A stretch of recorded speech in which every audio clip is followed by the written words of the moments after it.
जैसा कि हम मुस्लिम लॉ को क्रमबद्ध तरीके से एक के बाद एक विषय पर चर्चा कर रहे हैं, इसी क्रम को आगे बढ़ाते हुए आज का हमारा विषय है विवाह। आज हम बात करेंगे मुस्लिम विवाह की।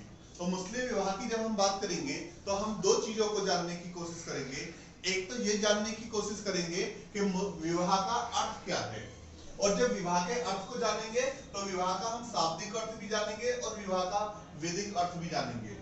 दूसरा, हम जानने की कोशिश करेंगे कि मुस्लिम विवाह का नेचर क्या है, यानी कि मुस्लिम विवाह की प्रकृति क्या है। जब हम विवाह की प्रकृति के बारे में बात करेंगे तो हम ये जानने की कोशिश करेंगे कि मुस्लिम विवाह संस्कार है या मुस्लिम विवाह संविदा है।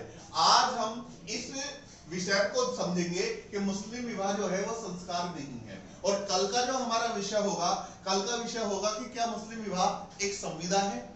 यदि संविदा है तो क्या पूर्ण संविदा है, या उसके साथ साथ वो कोई धार्मिक कार्य भी है। लेकिन आज हम जो बात करेंगे सिर्फ इस विषय पर बात करेंगे कि मुस्लिम विवाह संस्कार नहीं है। और मुस्लिम विवाह संस्कार क्यों नहीं है, इस चीज को हम विस्तार पूर्वक समझने की कोशिश करेंगे। तो अगर जो मैं बात करूं विवाह की, तो विवाह के अगर जो शाब्दिक अर्थ की बात करो तो विवाह का शाब्दिक अर्थ होता है एक दूसरे को बांध देना।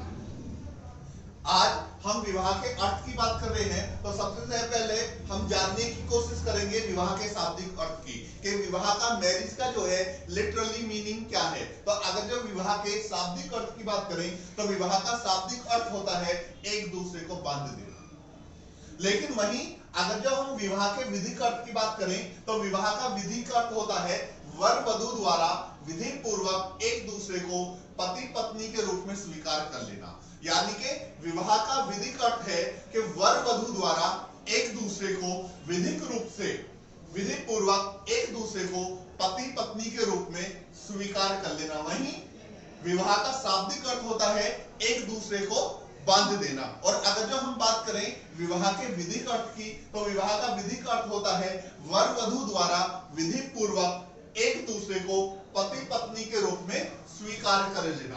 अब हम बात करेंगे मुस्लिम विवाह की प्रकृति के बारे में। जब भी हम मुस्लिम विवाह की प्रकृति के बारे में बात करेंगे तो हम यह जानने की कोशिश करेंगे कि मुस्लिम विवाह जो है एक संस्कार है या संविदा है। तो आज हम बात करेंगे कि मुस्लिम विवाह जो है संस्कार नहीं है।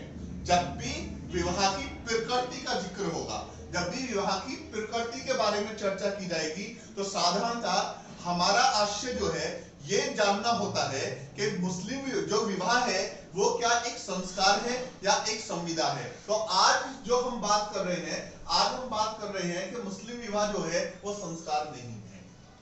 मुस्लिम विवाह संस्कार नहीं है। मुस्लिम विवाह संस्कार क्यों नहीं है? मुस्लिम विवाह निम्न कारणों से संस्कार नहीं है। आज हम जानने की कोशिश करेंगे। तो मुस्लिम विवाह के बारे में जो हमारी प्रकृति के बारे में बात चल रही है, तो मुस्लिम विवाह की प्रकृति का तात्पर्य यह है कि इस बात का परीक्षण करना कि मुस्लिम विवाह संस्कार है या संविदा है।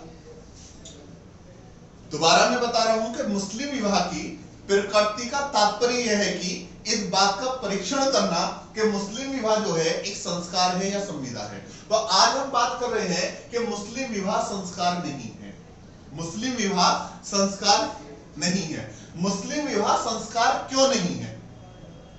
मुस्लिम विवाह संस्कार क्यों नहीं है? मुस्लिम विवाह निम्न कारणों से संस्कार नहीं है।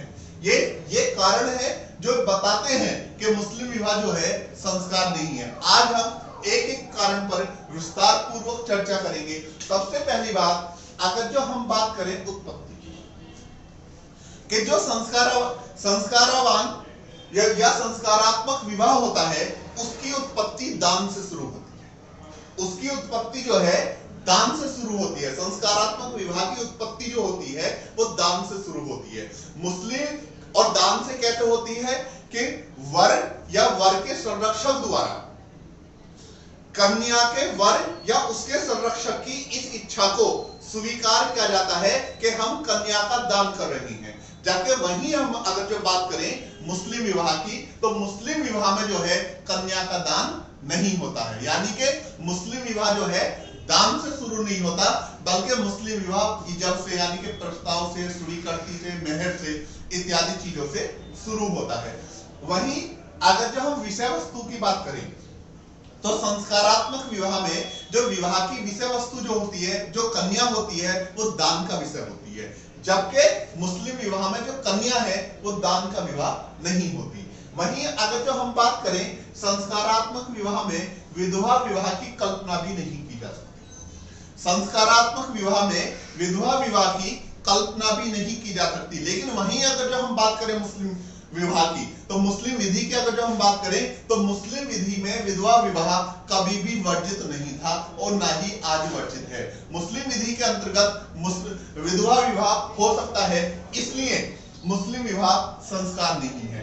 वहीं अगर जो हम बात करें धार्मिक अनुष्ठान की, संस्कारात्मक विवाह के समय कुछ धार्मिक अनुष्ठानों का होना जरूरी है, जैसे सप्तपदी, पाणी ग्रहण, पाव पूजन, कुल देवता की पूजा या गृह पूजन। जबकि मुस्लिम विवाह के अंतर्गत इस तरह के किसी भी धार्मिक अनुष्ठान की आवश्यकता नहीं है। इस तरह का कोई भी धार्मिक अनुष्ठान मुस्लिम विवाह में नहीं होता है। वहीं अगर जो हम बात करें तलाक की, संस्कारात्मक विवाह में तलाक नहीं होती है। संस्कारात्मक विवाह में तलाक वर्जित है, यानी कि तलाक अनुज्ञेय नहीं है, तलाक की परमिशन नहीं है। कुछ कारणों की वजह से तलाक का अधिकार दिया, और वो क्या था कि यदि पति जो है हो गया हो, पति की मृत्यु हो गई हो, या पति ने संन्यास ले लिया हो, या वो नपुंसक हो गया हो, या समाज से उसका बहिष्कार कर दिया गया हो, तो इन कारणों में तलाक की इजाजत दी गई थी संस्कारात्मक विवाह में। वरना जनरली संस्कारात्मक विवाह में जो है तलाक की इजाजत नहीं है, जबकि मुस्लिम विवाह में जो है तलाक आसानी से हो सकता है। वहीं अगर हम दान की बात करें कि संस्कारात्मक विवाह में जो है कन्या का दान होता है, जबकि मुस्लिम विवाह में कन्या का दान नहीं होता, या कन्या जो है दान की विषय वस्तु नहीं होती। और वहीं हम बात करें संस्कारात्मक विवाह की, तो संस्कारात्मक विवाह में कुछ औपचारिकताओं का होना जरूरी है, जैसे तिलक लगाना, पांव पूजन, पाणी ग्रहण, कुल देवता की पूजा आदि। जबकि मुस्लिम विवाह में जो है इस तरह की किसी भी औपचारिकता की जरूरत नहीं है, और ना ही इस तरह की कोई औपचारिकता होती है, इसलिए मुस्लिम विवाह जो है संस्कार नहीं है। वहीं अगर जो हम बात करें न्यायिक पृथक्करण की, संस्कारात्मक विवाह में न्यायिक पृथक्करण नहीं हो सकता, जबकि मुस्लिम विवाह में जो मुस्लिम विधि है, मुस्लिम विवाह में न्यायिक पृथक्करण संभव है। मुस्लिम विवाह विच्छेद अधिनियम 1937 की धारा जो है, 1939 की धारा, मुस्लिम विवाह विच्छेद अधिनियम 1939 की धारा 2 जो है वो न्यायिक पृथक्करण के विषय में प्रावधान करती है, जबकि संस्कारात्मक विवाह में क्या है, न्यायिक पृथक्करण का प्रावधान नहीं है। वहीं अगर जो हम बात करें संबंध की, संस्कारात्मक विवाह जो है जन्म जन्मांतर का संबंध होता है, यानी कि 7 फेरे 7 जन्मों का संबंध, 7 फेरे 7 जन्मों का संबंध। जबकि मुस्लिम विधि के अंतर्गत यानी कि इस्लाम के अंतर्गत पुनर्जन्म की कल्पना नहीं है, इसलिए विवाह जो है जन्म जन्मांतर का संबंध नहीं है। इसलिए हम कह सकते हैं, इन कारणों पर विचार करने के बाद हम निष्कर्ष रूप में यह कह सकते हैं कि मुस्लिम विवाह संस्कार नहीं है। आज हमें यही डिस्कस करना था, कल को हम इस चीज को देखेंगे कि मुस्लिम विवाह संविदा है या नहीं। अगर जो मुस्लिम विवाह संविदा है तो कैसे है, क्या मुस्लिम विवाह पूर्ण संविदा है या नहीं, इसी बात पे गौर करें।